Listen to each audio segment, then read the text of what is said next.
Now, we did a small version in terms of secondary market. Tim, if you don't mind, walk them through what the secondary market has done for the Blendery, and then you tell them your experience on the secondary market and why these bottles have been so important to collect. I don't know that the secondary market's done anything for the Blendery. I mean, it's added a little popularity so people know about it. So the secondary market is basically for people that can't get a bottle. So they want something, they're willing to pay more for it, or they don't want to camp out overnight for 2 days to get something. Their time is worth more. And so they're willing to pay a little bit more to get the bottle that they want. So yeah, some of our bottles have been on there recently, so I don't know that I don't know. I got mixed thoughts on it. From a business standpoint, you go, I can live without it, but well, after it leaves here, it has really no effect on me. So we're not using that to adjust our prices. We're not doing it. It's just made us, I guess, more popular because people see the value of what's in the bottle. And when other people associate a higher value to it, then they assume that it's a higher value thing. But then now that people know what it is, and like guys like this are opening them and trying them and seeing the quality of the whiskey, then they want more. They want to collect them all, and so it's created a new awareness for us.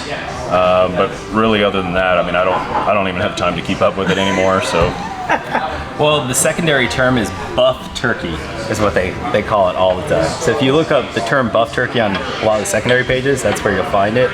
Cool thing about the Blendery bottles, they're the Blendery, but a lot of what they're doing is single barrels. So a lot of the other distillers that have purchased these barrels are blending all of them.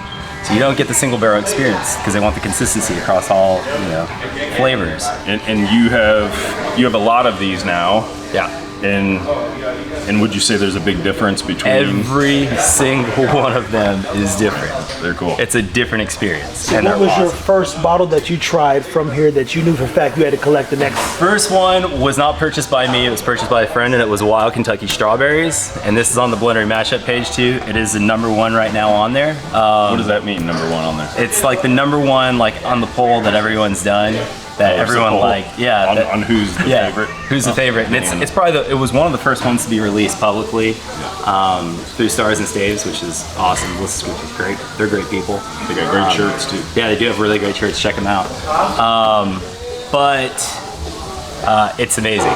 It was the first time I tried it. My buddy poured a glass, and I was just like, holy cow, I need to get more. Where can I get this? Because I missed out on the opportunity to buy that first bottle, and now those bottles are long gone. And that is something that is on my list that I have not got yet.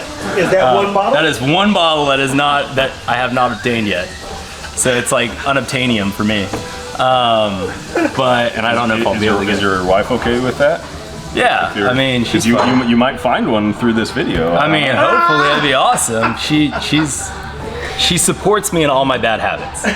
So if you guys could walk them through the benefits and the challenges with the secondary market. I don't know anything about it, and I'm uneducated in that regard. So benefits, problems, solutions, good, bad, ugly, all that. I think a benefit for the people is that they can find what they're looking for rather quickly.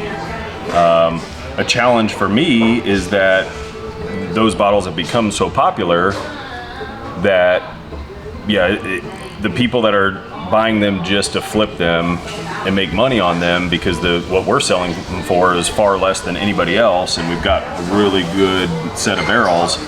So the value's there, but now people that are, instead of drinking them, and our local supporters and people that like want them to open them up, share them, family, friends, that kind of stuff, then they can't get them because they're gone in 30 seconds online because a robot buys it, or people back end our site. And tell them what you did to help those robots out. Well, I'm constantly trying to help the robots, but no, it's like, but now we just have to take an extra step of security, and if people are buying them before we even post the private link or things like that, we know something's not right, so we're gonna out those people, and we're gonna refund their stuff, because of that we have to put a disclaimer on every bottle if it's a private link, that if this is purchased prior to whatever the release date, or if you're not in the club, we have to do another step and refund that order, and it's tough on us when we're a small business and we're trying to do the right thing, and we're trying to get the bottles in people's hands that want to drink them, that support us locally, that now we have to spend all this time when I'd rather spend the time on the whiskey. Now I have to spend the time asking guys like this, like, hey, how do they backdoor our site and how do they get this stuff? So I don't know. It's a rule of thumb, don't try and cheat the system. You're gonna get caught one way or the other. The bourbon karma is a real thing. It is good and bad. 100% real Good thing. and bad. It exists. It's the weirdest thing, but it does exist. I think, nationally, the Blendery's got a lot of attention secondary, and people are starting to recognize it now. When bottles get posted, they're going up now. They were about $400. Now they're going up to $500 to $700. And I think that they're probably going to hit close to $1,000 once these barrels, the supply will eventually dry up. Yeah, there's only so many of them, and the story's so cool. And once they're gone, then you taste some of these, and it's like, yeah, this is never going to happen again. Yeah. So get them while you can, and if you get the opportunity to buy one, enjoy it and share it with friends. There you have it, people. Keep it whiskey, man.